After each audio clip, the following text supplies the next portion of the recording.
السلام علیکم، آپ دیکھ رہے ہیں ہمارا YouTube channel story teller Urdu.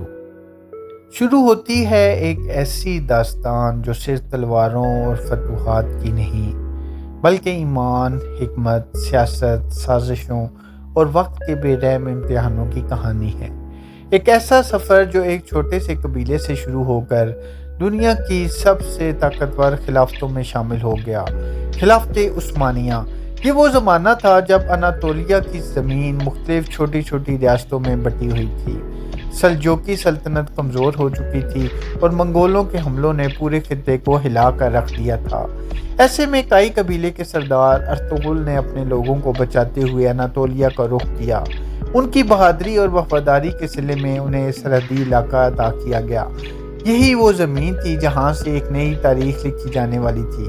پھر وقت آیا عثمان بن ارطغرل کا، ایک ایسا نوجوان جس کے دل میں ایک عظیم خواب تھا، ایک ایسا نظام قائم کرنے کا خواب جو انصاف پر مبنی ہو۔ عثمان نے نہ صرف جنگی میدان میں اپنی بہادری دکھائی بلکہ اپنے کردار سے بھی لوگوں کو متاثر کیا۔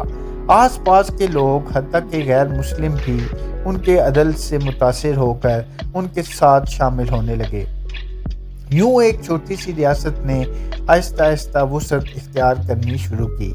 کہا جاتا ہے کہ عثمان نے ایک خواب دیکھا تھا، ایک درخت جو ان کے سینے سے نکل کر پوری دنیا پر سایہ کر رہا تھا۔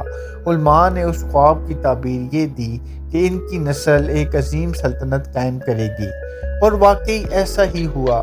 عثمان کے بعد اور خان غازی آئے، انہوں نے ریاست کو باقاعدہ سلطنت میں بدلنا شروع کیا۔ پہلی مرتبہ باقاعدہ فوج یعنی چری کے بنیاد رکھی گئی، ایک ایسا فوجی نظام جو صدیوں تک عثمانیوں کی طاقت کا ستون بنا رہا۔ انہوں نے شہر بورسا کو فتح کیا اور اسے دارالحکومت بنایا۔ یہ فتح صرف ایک شہر کی نہیں بلکہ ایک نئے دور کی شروعات تھی۔ مراد اول کے دور میں عثمانی سلطنت نے یورپ کی سرزمین پر قدم رکھا۔ بلقان کے میدانوں میں عثمانیوں کا جھنڈا لہرانے لگا۔ قوسو کی جنگ ایک تاریخی معرکہ تھی جہاں مراد اول نے اپنی جان قربان کی لیکن سلطنت کو ایک نئی طاقت دے گئے۔ ان کے بعد بایزید یلدرم آئے، ایک تیز رفتار بے خوف حکمران جنہوں نے اپنی فتوحات سے یورپ میں خوف پیدا کر دیا۔ لیکن پھر تقدیر نے ایک سخت امتحان لیا، تیمورلنگ کے ساتھ انقرہ کی جنگ، ایک خوفناک مقابلہ جس میں بایزید کو شکست ہوئی اور قید کر لیا گیا۔ سلطنت ٹوٹنے کے قریب پہنچ گئی، بھائی بھائی کے خلاف ہو گئے، ہر طرف انتشار پھیل گیا۔ یہ عثمانی تاریخ کا سب سے تاریک دور تھا، لیکن یہ کہانی یہاں ختم نہیں ہوتی۔ محمد اول نے ایک بار پھر سلطنت کو جوڑا، ایک نئی بنیاد رکھی اور مراد ثانی نے اسے مزید مضبوط کیا۔ یورپ کے خلاف بڑی بڑی جنگیں جیتیں اور پھر تاریخ کے افق پر ایک ستارہ طلوع ہوا۔ سلطان محمد فاتح، ایک نوجوان علم و حکمت کا پیکر، انہوں نے بچپن سے ہی قسطنطنیہ کو فتح کرنے کا خواب دیکھا تھا۔ انہوں نے جدید توپیں تیار کروائیں، ایک ایسی فوج بنائی جو نظم و ضبط کی مثال تھی، اور پھر 1453 میں دنیا نے وہ منظر دیکھا جو کبھی کسی نے تصور بھی نہیں کیا تھا۔ قسطنطنیہ کی عظیم دیواریں جو صدیوں سے ناقابل تسخیر تھیں ٹوٹ گئیں۔ عثمانی فوج شہر میں داخل ہو گئی اور سلطان محمد فاتح نے اعلان کیا کہ اب یہ شہر استنبول کہلائے گا۔ انہوں نے شہر کے لوگوں کو امان دی، گرجا گھروں کو محفوظ رکھا اور ایک ایسا نظام قائم کیا جہاں مختلف مذاہب کے لوگ امن سے رہ سکیں۔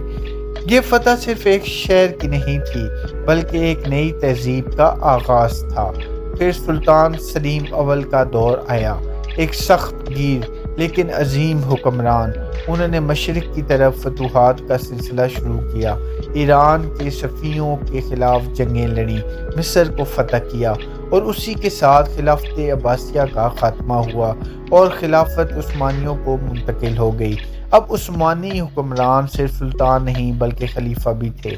پھر آتا ہے سنہری دور، سلطان سلیمان اعظم جنہیں قانونی کہا جاتا ہے۔ ان کے دور میں سلطنت اپنی بلندیوں کی انتہا پر پہنچ گئی۔ یورپ کے دل تک فتوحات، وپانا کے دروازوں تک عثمانی فوج پہنچ گئی۔ سمندر پر بھی عثمانیوں کا راج تھا، بحری بیڑا دنیا کے طاقتور ترین بیڑوں میں شمار ہوتا تھا۔ انہوں نے ایک مضبوط قانونی نظام بنایا، عدالتیں قائم کی، عوام کو انصاف فراہم کیا۔ فن تعمیر، ادب اور سائنس کو فروغ دیا۔ استنبول دنیا کے عظیم ترین شہروں میں شامل ہو گیا، لیکن وقت ہمیشہ ایک جیسا نہیں رہتا۔ سلیمان کے بعد آہستہ آہستہ سلطنت میں کمزوری آنا شروع ہو گئی۔ دربار میں سازشیں بڑھنے لگیں، یعنی چری فوج جو کبھی طاقت کا ستون تھی اب بوجھ بننے لگی۔ بدعنوانی نے نظام کو کھوکھلا کر دیا۔ یورپ میں صنعتی انقلاب آ گیا، نئی ٹیکنالوجی، نئی فوجی طاقت، اور عثمانی سلطنت پیچھے رہ گئی۔ ایک وقت آیا جب اسے یورپ کا بیمار آدمی کہا جانے لگا۔ پھر جنگوں کا سلسلہ شروع ہوا، روس کے ساتھ جنگیں، بلکان کی بغاوتیں، علاقے ایک ایک کر کے ہاتھ سے نکلنے لگے، اور پھر پہلی جنگ عظیم۔ عثمانیوں نے جرمنی کا ساتھ دیا، لیکن شکست ان کا مقدر بنی۔ جنگ کے بعد سلطنت ٹکڑے ٹکڑے ہو گئی، غیر ملکی طاقتوں نے علاقوں پر قبضہ کر لیا، اندرونی بغاوتیں بڑھ گئیں، اور پھر ایک نیا رہنما سامنے آیا، مصطفیٰ کمال، جس نے ایک نئی ریاست ترکی کی بنیاد رکھی۔ 1924 وہ سال جب خلافت کا باضابطہ خاتمہ کر دیا گیا۔ 600 سال سے زائد پر محیط ایک عظیم داستان اپنے اختتام کو پہنچی۔ یہ کہانی ہمیں صرف ماضی نہیں دکھاتی، بلکہ ایک سبق بھی دیتی ہے کہ طاقت، علم، اتحاد اور انصاف کسی بھی قوم کو عروج تک پہنچا سکتے ہیں، لیکن غرور، ناانصافی اور غفلت اسے زوال کی طرف لے جاتے ہیں۔ خلافت عثمانیہ صرف ایک سلطنت نہیں تھی، بلکہ ایک عہد تھا، ایک سوچ تھی، ایک نظام تھا جس کے اثرات آج بھی دنیا میں محسوس کیے جا سکتے ہیں۔